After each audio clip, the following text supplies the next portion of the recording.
in, that stereotype may or may not work. Now, it's never, ever useful to stereotype people. Why not?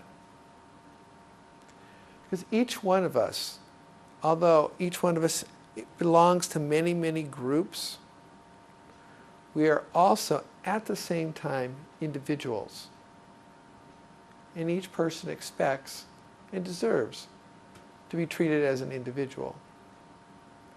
It's nothing more disheartening and dehumanizing than to have a healthcare practitioner approach you as a member of a group and have made a lot of decisions about who you are because of how you sound, or how you look, or how old you are. So while it can be useful to stereotype groups of information, it's never helpful to stereotype individuals. What happens when people stereotype is that they don't check to see if their assumptions or their perceptions are true or false in a particular case. And as I mentioned, we often learn stereotypes at a very, very early age, and these can be difficult to unlearn. What's particularly problematic is that negative stereotypes tend to be retained much more strongly than positive ones. And in the midst of trying to do the work of providing good, culturally competent care, this can be disheartening. That's what I said earlier, that these kinds of discussions can sometimes be frustrating or painful. And what we learn at an early age is very, very strong. I think I can give you an example of that. I was crossing a street at an intersection and heard a honking of a horn, and a car with two white men turned left, and one of them turned around looking at the driver behind, who I guess they were honking at, and the passenger said, "I knew it." And I knew what he was talking about. And when the next driver came through, the driver was a woman, and she was Asian. She continued on driving, and I was left with the feeling of, why did I know what he knew? And do I still believe that? It was something I learned. Women drivers and Asian drivers, neither group can drive. So there's prejudice there. There's a stereotype about two groups, women and Asians. Now, neither one are accurate, but it was an old learning from my own background that I shared with another white man. It's still, as an adult, his two words, or three words, "I knew it," and I knew what he was talking about. And there was a part of me that felt very sad to know that I still have that knowledge. It's also important that I remind myself I don't think that way. But prejudice is very, very ingrained. Even people who say, "I'm not prejudiced," there have been studies done where the smallest flicker of an eye can be seen when a person of a European American background meets someone of an African background.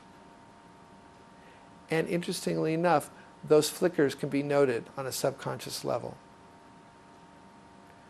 So while it's easy to say, "I'm not prejudiced and I don't discriminate," the experience may be different. The other piece about discrimination is there are different kinds of discrimination. An older kind is the discrimination that wears white hoods and burns crosses in people's grass in the front yard, and lynches people, and rapes people. That's one kind of discrimination. More and more common, however, is a more modern discrimination, where the actual overt actions against groups of people don't happen, but beliefs in resolving old wrongs still are resisted. Affirmative action is not right. Why should they get anything extra? Well, she probably deserved to get it. Look how she's dressed.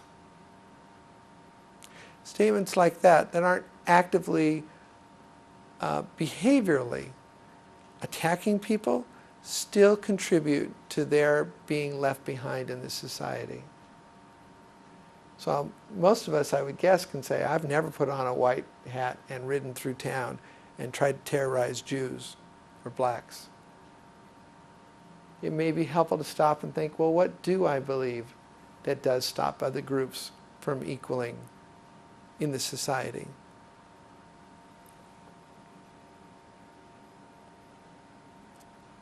Now, generalizations are similar to stereotypes in that when people generalize, they attempt to make sense of information by ascribing it some characteristic or some characteristics.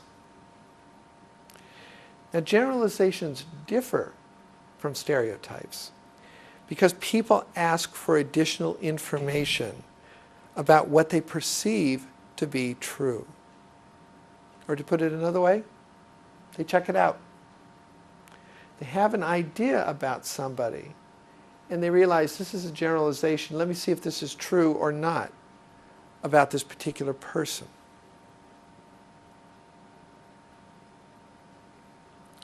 People check their generalizations, their assumptions when they generalize.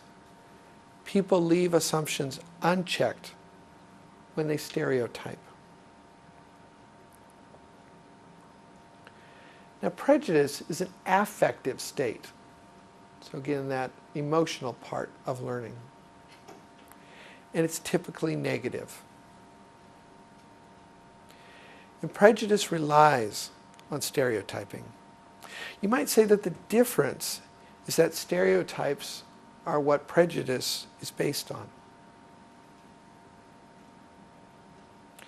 And both bias and prejudice mean a strong inclination of the mind or perceived opinion about something or someone.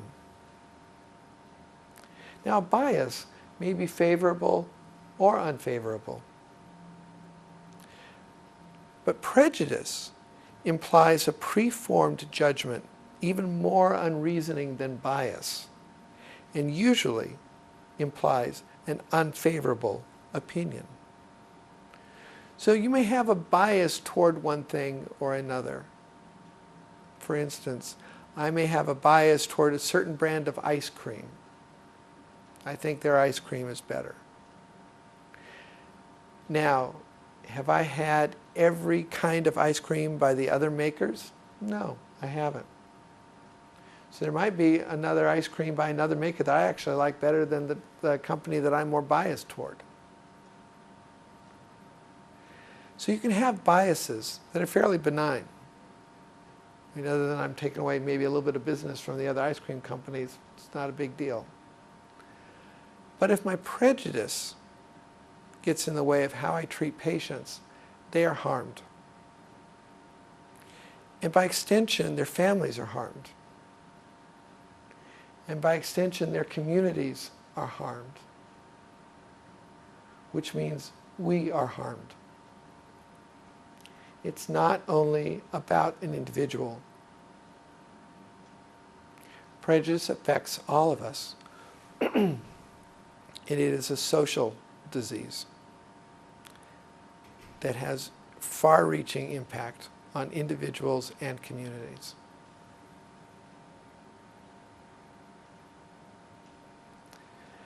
Bias frequently reflects a view of oneself in the world, while prejudice often reflects a view of others in the world. So earlier I was talking about my bias towards one kind of ice cream. That reflects me in the world. When I go into the world of buying ice cream, where do I choose to go? Which freezer case am I going to stand in front of at the store? That's me in the world. Prejudice, well, I think this about this group, or that.